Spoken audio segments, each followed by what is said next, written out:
आदाब, इस्तकबाल है। मैं हूं आपके साथ अबू हुरैरा। पाकिस्तानी वज़ीर-ए-आज़म इमरान खान की मुश्किलात में आए दिन इजाफा होता जा रहा है। हालांकि इमरान खान ने कहा है कि वो आखिरी बॉल तक शिकस्त कबूल नहीं करेंगे।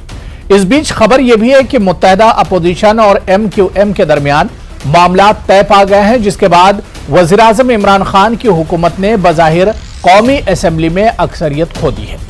इमरान खान हुकूमत की कौमी असम्बली में अरकान की तादाद 164 रह गई है, जबकि मुत्तहदा अपोजिशन के नंबर 177 तक पहुंच गए हैं। यानी पाकिस्तान में इमरान की सरकार जाना बहुत हद तक एक तरह से तय है।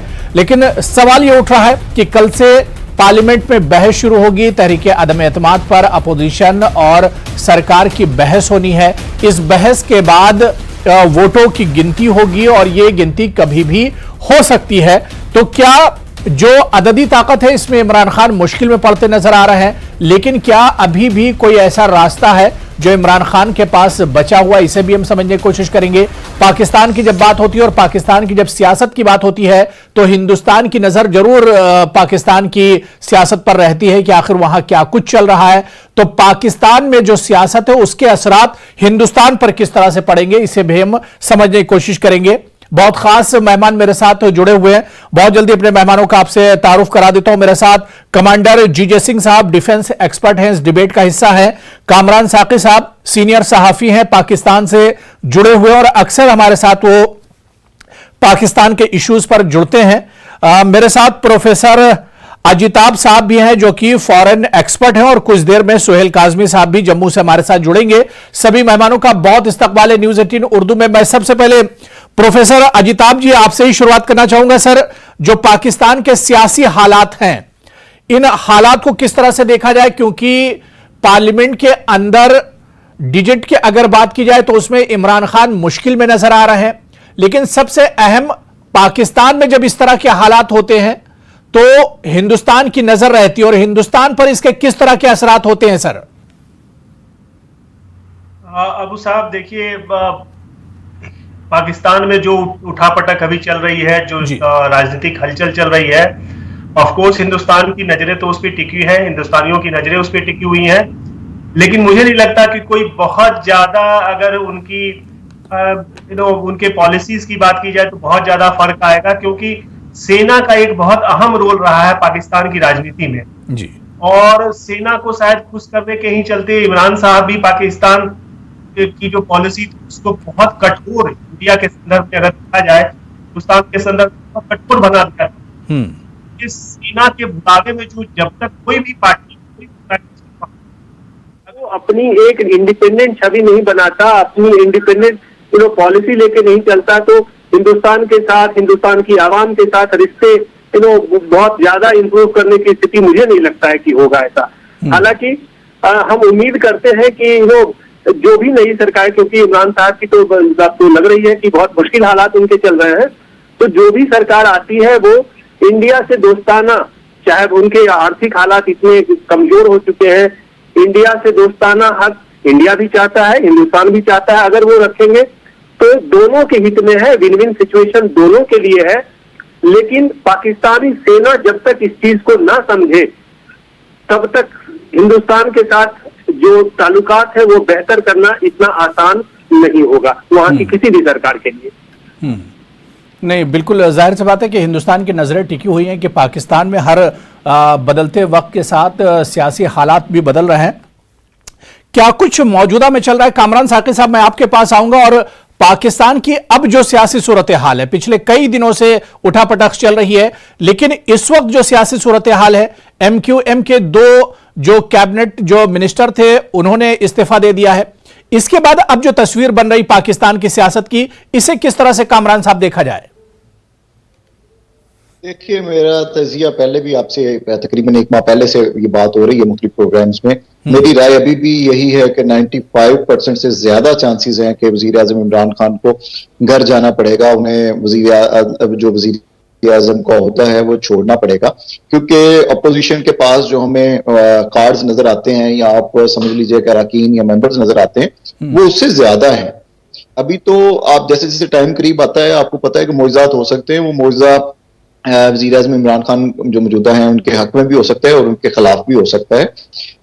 आज जैसे आपने अभी बताया भी कि जो MQM है उनके अरकान जो है, जो उनके इत्तेहादी भी थे और उन्होंने 3 साल जो है वो इक़्तिदार को इंजॉय भी किया, वो आज कल से जो है वो खबरें आ रही थी और हमारे ज़राए ने भी बताया और आपने भी अपने व्यूअर्स को अपडेट किया कि वो आज जो है उन्होंने कुछ देर पहले प्रेस कॉन्फ्रेंस कर दी। उन्होंने कहा जी कि 18 रुकनी हमारे राइट्स हैं और उसे राइट्स का नाम दिया और उन्हें दर्दें और अवाम के दर्द भी नजर आ गए और सूबों के राइट्स भी याद आ गए, तो वो उनके पलड़े में आके बैठ गए और इमरान खान के उतने ही वोट जो है वो कम होते नजर आते हैं। तो हम कल गुज़श्ता रोज 2-3 दिन में जो पेशरफ्त हुई उसके अंदर आपने देखा कि अपोजिशन को ऐसे ही जैसे MQM ने अभी जो है वो एतमाद में दिया है और कहा है कि जी हम आपके अदम एतमाद की सपोर्ट करते हैं तहरीक की और उसके इमरान खान के खिलाफ वोट देंगे और तहरीक के हक में वोट देंगे। तो वो काफ लीग जो मुस्लिम लीग काफ थी जिसमें चौधरी परवेज लाई मौजूदा जो स्पीकर सूबाई असम्बली पंजाब हैं, उन्होंने जाके वज़ीर आज़म इमरान खान से मुलाकात की और हालात तब्दील हो गए और उन्होंने पहले अपोजिशन को लारा लगाया कि जी सब ख्वाब दिखाए। अब उनका झुकाव जो है वो हुकूमत की तरफ है और उन्होंने कहा जी कि हुकूमत ने स्ट्रेट फॉरवर्ड कह रहे हैं, उन्हें कोई ये भी नहीं है कि जी कह दें कि जी बड़ा हमने कुछ सूबे के लिए डिमांड्स की हैं, बड़े लोगों के लिए कहा है अवाम को सब्सिडी मिलेगी, बेरोजगारी खत्म हो जाएगी, बल्कि वो स्ट्रेट फॉरवर्ड कह रहे हैं कि उन्होंने कह दिया जी कि परवेज लाई जो है अगले वजीर आला पंजाब होंगे, तो हम इस पे मान गए हैं और अब जो हम हुकूमत की सपोर्ट करेंगे यानी कि इमरान खान की सपोर्ट करेंगे और तहरीक के जो है वो खिलाफ वोट कास्ट करेंगे। कमरा नंबर आगे क्या होना है, क्योंकि कल 31 मार्च है, मतलब फिर से ऐवान की कार्रवाई शुरू होगी, कल से बहस पार्लियामेंट में शुरू होगी, अब आगे क्या कुछ होगा? बात करें तो प्रोसीजर्स की अगर आप बात करें तो प्रोसीजर्स ये कहते हैं कि अब के 3 दिन कम से कम और ज्यादा से ज्यादा 7 दिन के अंदर वोटिंग होनी। कल अगर दोनों पार्टियां कह देती हैं कि हमें इसके ऊपर बहस करनी है तो ये आगे चलेगा 7 दिन तक। अगर ये वो कहती हैं कि नहीं जी हमने बहस नहीं करनी है, एक दिन बहस करनी है, तो वो अगले दिन फौरी उसके ऊपर जो है वो वोटिंग हो जाएगी और मुतवक्का है कि 3 तारीख के करीब करीब जो है ये वोटिंग होती हुई नजर आती है। उसके अंदर अगर ये अक्सरियत के अंदर अपोजिशन अपने अरकान शो कर देती है तो यकीनन इमरान खान को घर जाना होगा और प्रोसीजर या रूल्स ये कहते हैं कि अगला वजीर आजम, क्योंकि इक़्तिदार के अंदर नून लीग की अक्सरियत है, पाकिस्तान मुस्लिम लीग नवाज की, तो फिर वो उन्हें मौका देंगे कि आप अपना वजीर आजम ले आए। अगर वो भी नहीं ला पाते, अगर ले आते हैं तो वो अगला टाइम टर्नओवर जो है वो पूरा करेंगे, अगर नहीं लेके आ पाते तो यानी कुल मिलाकर इमरान खान के पास अब 3 से 7 दिन बचे हुए हैं और ये देखना भी बहुत अहम होगा कि इमरान खान जिस ट्रम्प कार्ड की बात कर रहे हैं, तुरुप के पत्ते की बात कर रहे हैं, क्या वाकई में अपोजिशन को हैरान कर सकते हैं इमरान खान, अपनी इस मुश्किल वक्त से इमरान खान निकल सकते हैं, यह देखना बहुत अहम होगा। मेरे साथ एक और खास मेहमान सोहेल काज़मी साहब इंटरनेशनल पॉलिटिकल एनालिस्ट हैं, वो भी मेरे साथ डिबेट में जुड़ चुके हैं। सोहेल काज़मी साहब, सर आपका भी बहुत इस्तकबाल है न्यूज़ 18 उर्दू में। कमांडर जीजे सिंह साहब, पाकिस्तान के जो हालात हैं, जमहूरी मुल्क है पाकिस्तान, लेकिन हम देखते हैं कि हर सरकार में तकरीबन इस तरह से होता है, जो ड्रामा है अपोजिशन का सरकार को गिराना या सरकार बीच में चली जाना, ये तकरीबन हर सरकार में देखने को मिलता है। जी अगर आप पाकिस्तान की सूरत हाल देखें अभी जैसा पिक्चर बन रही है, तो उसके अंदर अभी नंबर जो है वो तो उनके पास नहीं है। बिल्कुल। जरा एको आ रहा है, वो जरा ठीक करवा दीजिए। जी जी।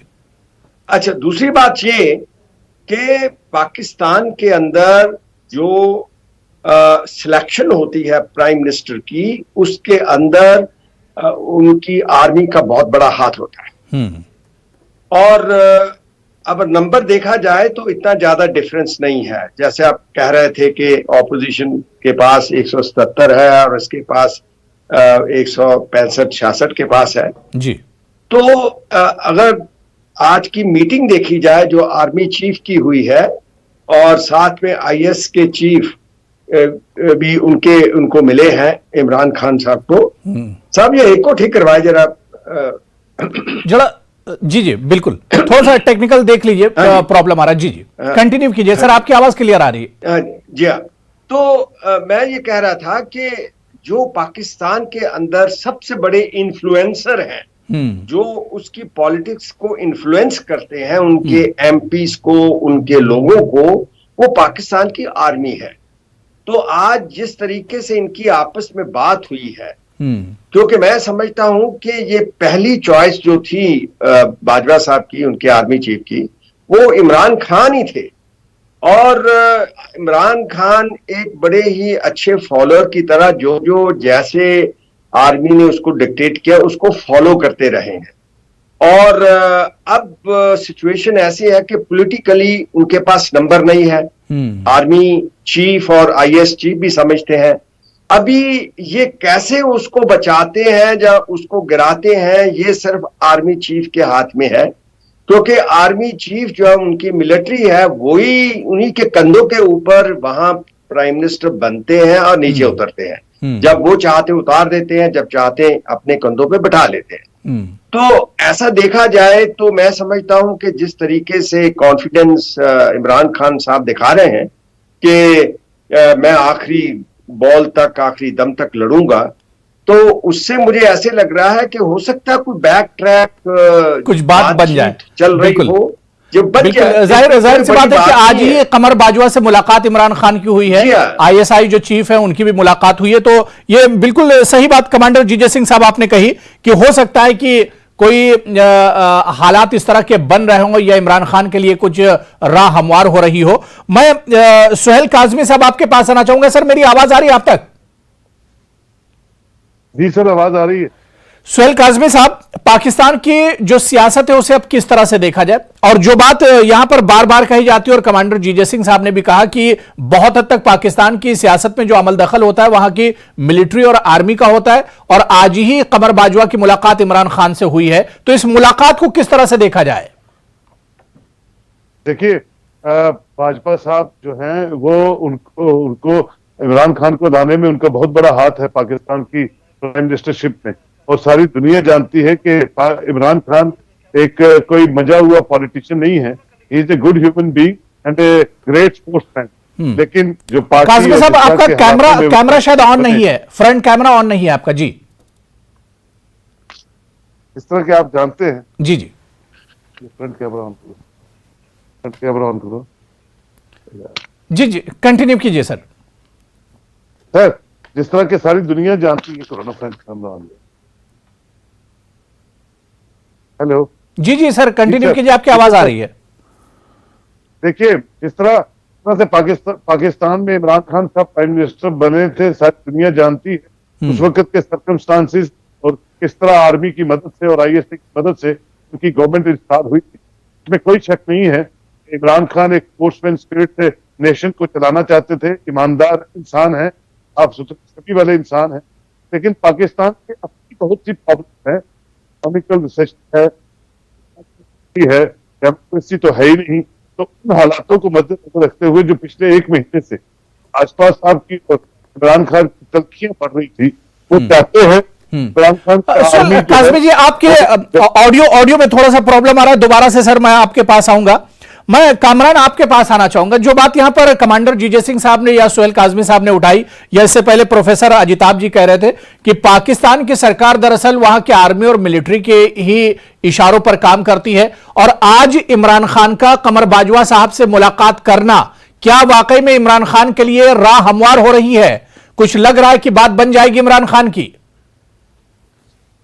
देखिए, जहां तक आप आर्मी चीफ और डीजी आईएसआई की मुलाकात की बात कर रहे हैं, तो वो कतन जो है वो सियासी, उससे कोई फर्क नहीं पड़ता।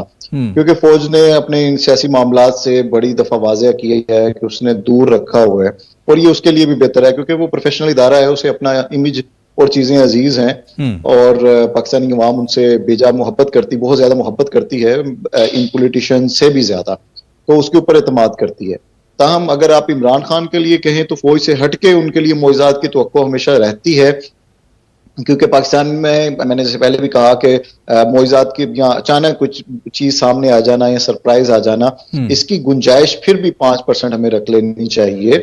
और मुमकिन है कि उनके पास कोई सरप्राइज हो या नहीं, तो कामरान मुमकिन है कि यही मौजिजा हो। आज जिस तरह से बाजवा साहब मिले हैं, आईएसआई चीफ मिले हैं, यही मौजिजा साबित हो जाए इमरान खान के लिए। आईएसआई और पाकिस्तान जितना मुस्लिम लीग नवाज ने नुकसान पहुंचाया है और सोशल मीडिया कैंपेन्स के जरिए दीगर जमातों ने पाकिस्तान आर्मी की इमेज को और खसूसन हमारे जो प्रोफेशनल इदारा है आईएसआई को, उन पे बिला जवाज इल्जामात और चीजें लगाई हैं, अब मुझे नहीं लगता कि, मेरा तो ख्याल था कि ये मुलाकात भी शायद नहीं होनी चाहिए थी, कि ये भी लोग, जैसे आप इंटरनेशनल मीडिया ले रहा है कि ये शायद इसी तनाजर में है या किसी के लिए है, मुल्क के अंदर भी अभी तक तो वजीर आजम है, बहुत सारे डिफेंस के चीजों के मामला चल रहे होते हैं। कल आपको पता है कि हमारा वो कांगो के अंदर एक त्यारे का हादसा हुआ जिसमें पाकिस्तानी फौजी जो है वो शहीद हुए। बहुत सारी और चीजें चल रही होती हैं, मुमकिन है उस हवाले से तबादला ख्याल या चीजों के लिए या कोई इंटेलिजेंस शेयरिंग के लिए कुछ चीजें आई हों, उनके हवाले से, या खास तौर पे जैसे अभी यूक्रेन और रशिया के जो हालात हैं उनके हवाले से मुशावरत के लिए उन्हें बुलाया हो।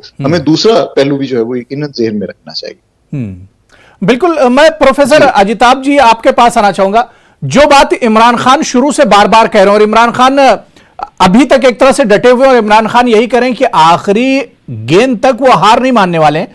अब आज जो मुलाकात बाजवा साहब से हुई या ISI चीफ से जो उनकी मुलाकात हुई, क्या वाकई में ये एक मौजिजा हो सकता है? यही एक ट्रम्प कार्ड, जिस ट्रम्प कार्ड की बात इमरान खान कह रहे हैं। देखिए, किस्सा कुर्सी का है। इमरान साहब तो अंतिम दम तक कोशिश करेंगे कि उनको सपोर्ट मिल जाए, लेकिन अगर होना होता तो ये स्थिति नहीं आती। अगर पाकिस्तान का इतिहास आप देखें तो शायद कोई भी प्राइम मिनिस्टर पाकिस्तान में अपना फुल टर्म 5 ईयर पूरा नहीं कर पाया है। आज तक इतिहास रहा है पाकिस्तान का। तो इमरान खान शायद उसी कड़ी की अगली मुझे लगता है कि होंगे वो, क्योंकि अगर कुछ होना होता, हालांकि ये सही है कि ट्रम्प कार्ड उन्होंने चला है, लेकिन शायद बहुत देर हो चुकी है। वही है क्या, काबड़ सा जब कृषि सुखानी वाली बात है। मुझे नहीं लगता कि अब इमरान खान के साहब के पास कोई ऐसा मौका बचा है। और सबसे मेन है कि वहां जनता भी काफी त्रस्त है। जो अराजकता, जो अस्थिरता, जो महंगाई, जो बेरोजगारी, नहीं, मिलिट्री हो सकता है चाह रही हो कि अब चुनाव में ज्यादा वक्त नहीं बचा है, तो ऐसे में सरकार को बचाया जाए और सरकार अभी चलती रहे। मिलिट्री के चाहने से यस वो एक है, लेकिन मिलिट्री की मुझे लगता है वो डार्लिंग नहीं रहे। मिलिट्री से शायद जो एक्सपेक्टेशन इमरान खान का था, बाजवा साहब के चहीते रहे इमरान खान को लाने में, जैसे अभी हमारे एक मेहमान पैनलिस्ट बता रहे थे कि इमरान खान को लाने में बाजवा का बड़ा हाथ रहा है। बिल्कुल रहा है, लेकिन ISI भी वहां पे है। और सबसे मेन है कि बाजवा साहब पहले भी बहुत त्रस्त हो चुके हैं। बाजवा साहब को बचाया भी इन्होंने, इससे कोई इनकार नहीं है। लेकिन आर्मी कब तक इनको झेलेगी जब वहां अस्थिरता का माहौल है, अराजकता का माहौल है, आर्थिक रूप से बहुत ही पीछे जा चुका है पाकिस्तान। तो ऐसे में वहां की जनता और अपोजिशन को तो इन्होंने मौका दे दिया, इनको बहुत अच्छा मौका मिला। बट शायद आर्मी के प्रभाव में आके इन्होंने एंटी इंडिया इतना ज्यादा स्टैंड ले लिया हिंदुस्तान की आवाम से, चाहे वो डिप्लोमेसी की बात, व्यापार की बात हो, हर जगह इन्होंने बहुत एक कड़ा रुख अख्तियार किया। अगर हिंदुस्तान के साथ कुछ दोस्ताना मोहब्बत रखते तो शायद व्यापार में ये स्थिति नहीं आती, आर्थिक। हाँ, लेकिन बीच बीच में इमरान खान हिंदुस्तान की तारीफ करते रहे, हिंदुस्तान के सरकार की तारीफ करते रहे हैं। मैं सुहेल काजमी साहब, सर मेरी आवाज आप तक आ रही है? सुहेल काजमी साहब आ रही है सर, आ रही। काजमी साहब, इमरान खान से आखिर गलती कहां पर हो गई, कहां पर कमी रह गई? क्योंकि एक लंबे अरसे के बाद लग रहा था कि 4 साल सरकार ने मुकम्मल कर लिया और ये सरकार अपना टेन्योर पूरा करेगी, लेकिन बीच में ही इस तरह के हालात बन गए। देखिए, इमरान खान की सबसे बड़ी गलती है कि वो ईमानदार है और कुछ बातें सच्चाई से पाकिस्तान को चलाने की कोशिश कर रहा है, और वो वहां मुमकिन नहीं है। क्योंकि जिस मुल्क में जमहूरियत का पौधा ही नहीं कभी लगा, तो इमरान खान अकेला वहां कौन सी जमहूरियत ले आएगा? क्योंकि इकोनॉमिक के रिसेशन से पाकिस्तान जूझ रहा है, पूरी दुनिया में एक्सपोज हो चुका है। अब तो CPEC के बाद चाइना से भी थोड़ा थोड़ा उनकी भी नजर उन पे कम पड़ने लगी है। वहां से पुतिन के विजिट के बाद तो वो बिल्कुल एक्सपोज हो गया। अमेरिका की नजर में पहले ही बुरा हाल है पाकिस्तान। तो इस सारी सिचुएशन को देखते हुए ईमानदारी और सच्चाई से वाला प्राइम मिनिस्टर जो है वो नहीं चलेगा। वहाँ उनकी फजलुर रहमान और अब्दुल रशीद और ये सब लोग हैं, वो जो आर्मी के पहले ही पिछले 50-60 साल से उनके डिक्टेशंस पे सरकारें गिराते हैं और सरकारें बनाते हैं, वो आर्मी के साथ है। 2 मिनिस्टर आज रिजाइन कर चुके हैं। ईमानदार आदमी आपको चाहिए तो इंडिया में भेज देते हैं, उन्हें को सुबह दे दीजिए, हुकूमत दे दीजिए। निजाम है वो टोटली नहीं, कामरान कुछ कमेंट कर रहे हैं जी। कामरान साकी जी, यहाँ पर काजमी साहब ने कहा कि इमरान खान ईमानदार है, इस वजह से उन्हें टिकने नहीं दिया जा रहा है। मैं उनसे यही कह रहा हूं, असल में अगर वो इतने ईमानदार हैं तो उन्हें कोई सूबा वहां पे दे दीजिए, हम वहां पे उन्हें शिफ्ट करवा देते हैं। आप 4 दिन उन्हें भुगत के देख लीजिए, 3 साल हमने बर्दाश्त की, आप भी कर लीजिए, आपको उनकी ईमानदारी भी नजर आ जाएगी, खारजा पॉलिसियां और चीजें भी नजर आ जाएंगी, और फिर आपको पता चलेगा कि वो ठीक है या नहीं। ये उन लोगों से पूछिए जो लोग उन्हें 3 साल से जो पाकिस्तान का मईशत का और चीजों का हाल किया है, ये उन लोगों से पूछिए जो माजूर लोग, जो नौजवान अपने स्कूल कॉलेजेस की पढ़ाई छोड़कर उनके जलसे जुलूसों में जाते थे इस उम्मीद के साथ। ठीक है, मैं कमांडर जीजे सिंह साहब एक लास्ट कमेंट आपसे, क्या अफगानिस्तान के जो हालात थे और उस वक्त अफगानिस्तान में जिस वक्त तालिबान आए और जो रवैया इमरान खान का था उस वक्त, और उसके बाद मौजूदा में यूक्रेन और रशिया के बीच जब रशिया ने अटैक किया तो रशिया में इमरान खान का पहुंचना, क्या इन तमाम चीजों को मिलाकर देखा जा सकता है जो हंगामा पाकिस्तान में इस वक्त है? नहीं, मैं इसे नहीं ऐसे देखता। मेरा जो नजरिया है वो ऐसे है कि अगर यूक्रेन के अंदर वॉर हुई तो वो एक डिफेंस रिलेटेड मैटर है, जो अफगानिस्तान में है वो भी एक डिफेंस रिलेटेड मैटर था, और जो इमरान खान करता रहा है वो तभी करता रहा है क्योंकि जब उसने आर्मी चीफ, उसके आईएसआई चीफ से हरी झंडी दिखाई, उन्होंने कहा ठीक है ये काम कर, ऐसे चले जाओ। तो जब ये उनकी रजा में रहा है, उनकी एक अच्छी नजर में रहा है, उसी की बदौलत है कि आज आईएसआई का चीफ भी जो है वो उसके घर मिलने गया उसे। मैं दोनों में से, जैसे आर्मी चीफ है, आईएसआई चीफ है, आईएस चीफ को ज्यादा इंपॉर्टेंस इसलिए मैं समझ दे रहा हूं क्योंकि वो ही आदमी है जो कि बैकडोर जहां बैक ट्रैक तारें जोड़ता है ऑपोजिशन के साथ और जो रूलिंग पार्टी है, वो ही लोग हैं वो जो कनेक्शन बनाते हैं। अगर वो आज आप इनको मिलता है तो एक नहीं, तो इस मुलाकात के बाद क्या आपको लग रहा है कि कुछ चांस इमरान खान के बन रहे हैं? इमरान खान के लिए कुछ चांसेस हैं अभी? 1 मिनट दीजिए, मैं खत्म कर रहा हूं। जी जी। कि वो इसलिए ये कह रहे हैं कि अगर देखिए, एक तो मैटर है ग्रेसफुली चले जाएं, वो रिजाइन कर दें, आज कल कर दें, चलो ठीक है। दूसरी बात है ये कानून के अंदर रहते हुए जो उनका कॉन्स्टिट्यूशन है वो असेंबली में जाते हैं, बहस होती है, वहां से वो जीत के आते हैं, वो भी एक तरीका ही है ना। हार जीत तो अलग बात है, मगर वो कानून से बाहर तो नहीं जा रहे ना। आप कह रहे हैं कि अभी करो, आज बिल्कुल। अब ये देखना बहुत अहम होगा कि ऊंट किस करवट बैठता है, क्योंकि तस्वीर तो 3 तारीख के बाद ही साफ होगी। कल से डिबेट पार्लियामेंट में शुरू होगा और उसके बाद इस डिबेट के बाद क्या इमरान खान खुद से चले जाएंगे या फिर वोटिंग होगी, और वोटिंग के बाद जो फैसला आता है उसके बाद ही किसी नतीजे पर पहुंचा जाएगा। लेकिन आने वाले जो दिन है पाकिस्तान की सियासत के लिए बहुत अहम है, लगातार हमारी नजर बनी रहेगी। बहुत बहुत शुक्रिया कमांडर जीजे सिंह साहब हमारे साथ जुड़ने के लिए, कामरान साकी साहब, सुहेल काजमी जी और प्रोफेसर अजिताब जी, सभी का बहुत बहुत शुक्रिया चर्चा में जुड़ने के लिए। आदाब।